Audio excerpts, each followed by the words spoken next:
11 o'clock lady flower, हाँ 11 o'clock lily flower भी कह सकते हैं। 11 o'clock लिली फ्लावर, हाँ, और 11 बजे खिलता है, 11 बजे खिलता है, तो ये खिलेगा भी ये। और उस पर देखिए इसकी खूबसूरती। नाजरीन अस्सलाम वालेकुम, आदाब। आज हम आए हैं Indian institute of integrative medicine का जो यहाँ पे श्रीनगर में, सनत नगर में, जो इनका यहाँ पे स्टेशन है, वहाँ पे हम इस वक्त हैं।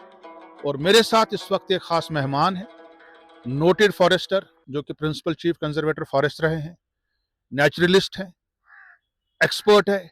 जितनी भी जड़ी बूटी आपको जंगल में मिलेंगी, कहीं मिलेंगी जम्मू कश्मीर में, उसका डोगरी नाम, उसका कश्मीरी नाम, उसका बॉटनिकल नेम, तमाम नाम इनको पता होते हैं। और आज ये हमारे बीच में है। और क्योंकि ट्री टॉक करते हैं और ट्री टॉक के नाम से मशहूर है। और आज जो है हमारा 1617वां जी 1617 ट्री टॉक है। और पिछले 12 साल से ओपी शर्मा जी इस काम में बिल्कुल मसरूफ है, लगे हुए हैं। सर, आपका वेलकम है। सबसे बड़ी बात है कि आप एज अ ब्रिज काम करते हैं, वरना मैं गुलाम हसन साहब से नहीं मिलता, मैं परवेज साहब से नहीं मिलता, मैं पाजी से नहीं मिलता, या बाकी यहाँ पे हैं। तो आप एक ब्रिज का काम करते हैं। और सबसे बड़ी बात है, ये एजुकेशन को आप कॉन्स्टेंटली हमारे बीच में डिसमिनेट करते हैं। सर, जो मतलब इस वक्त यहाँ पे आए हैं स्टेशन में, थोड़ा सा इसके बारे में बताइए।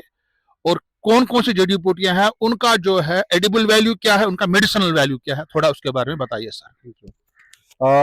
जैसा आप जानते ही हैं कि सबसे पहले कश्मीर में ड्रग रिसर्च लेबोरेटरी हुआ करती थी। यहाँ पे कैलाशीनाथ कौल जी ने काम किया है, और उन्होंने आर्टिमिजिया प्लांट जो वहाँ पे है, जिसको हम टेटवेन भी कहते हैं, और इसकी कई स्पीशीज हैं।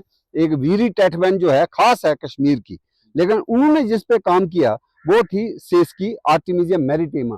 वो समहाउ आज मैं नहीं देख पा रहा हूँ, इधर शायद कहीं नहीं है, बट वो ऐसा था कि उससे उन्होंने सेंटोनिन ऑयल की जो यील्ड थी उसको बढ़ाया। तो वो एक फाउंडेशन थी। ड्रग रिसर्च लेबोरेटरी को बाद में रीजनल रिसर्च लेबोरेटरी नाम से RRL कहा जाता था रहा, और उसी का मेन हेडक्वार्टर जम्मू में, और उसका जो रीजनल स्टेशन जो है वो सनत नगर ब्रांच है। और प्रेजेंट डायरेक्टर जो है ना जबीर अहमद साहब, काफी मुझे लग रहा है कुछ दिनों से मैं देख रहा हूँ काफी एक्टिविटीज हो रही हैं। तो पिछले दिनों भी यहाँ पे स्किल डेवलपमेंट के हवाले से यहाँ पे एक 3 दिन की शायद वर्कशॉप थी, कॉन्फ्रेंस थी। और परवेज काजी साहब मेरे इस ट्री टॉक के प्रोग्राम में 2011 से जुड़े हुए हैं। और मुझे याद आता है जो हमने स्तरना रफियाबाद में ट्री टॉक की थी, सोपोर में। तो इनके साथ जो मेरा शाना बेशाना इंटरेक्शन होता रहा है। एक ऐसा प्लांट जिसकी ये बच्चे बात भी कर रहे थे, एपीमीडियम है। एपीमीडियम को फेरी विंग फ्लावर भी कहा जाता है। एपीमीडियम कहाँ पे है इधर? एपीमीडियम हमारा यहाँ पे नारायणग में है, अच्छा, गुरेज में है। उसका क्या है सर? हाँ, वो देखो वो बता रहा हूँ कि जैसे काउ डच है, काउ डच है, बर्बेरिस, हर दारू हरिद्रा जिसके रसौंत निकलती है, इतनी इंपॉर्टेंट मेडिसिनल प्लांट है जिसको वुंड हीलिंग में, लिवर के एलिमेंट्स में यूज किया जाता है। उसी परिवार से, उसी फैमिली से एक छोटी सी झाड़ी है, और वो लंबी बेल की तरह ऐसे जमीन में निकलती है। और गुलमर्ग में जो ही हम एंटर करते थे तो राइट साइड पे वो मिला करती थी, आज से 15 साल पहले। लेकिन बिकॉज ऑफ हैबिटेट डिग्रेडेशन और लैंड यूज चेंजेस वो वहां से खत्म हो गए।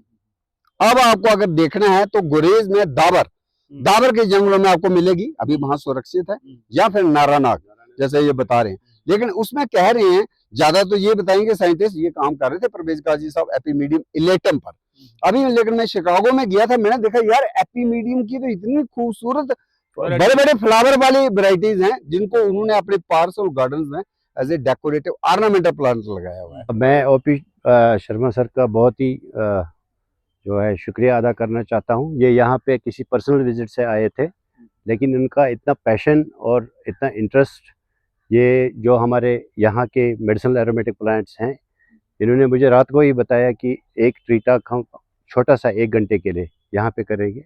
ओपी शर्मा साहब का शुक्रिया अदा करता हूँ कि उन्होंने हमें यहाँ दावत दी, हम यहाँ आए और अपनी जो भी उनके पास इस टैक्सोनॉमी से मुतल्लिक इल्म है हमें रोशनास कराया। हम इसका हम चाहते हैं कि ये कई और हज़ारों अभी तो 1671 वाली है। हम चाहते हैं कि हज़ारों ट्री ट्रैकर्स हों और बहुत सारे ये जो स्टूडेंट्स हैं ये से मुस्तफीद हों। Thank you OP Sharma ji. काफ़ी देर के बाद दोबारा जुड़ा हूँ ट्री टॉक में।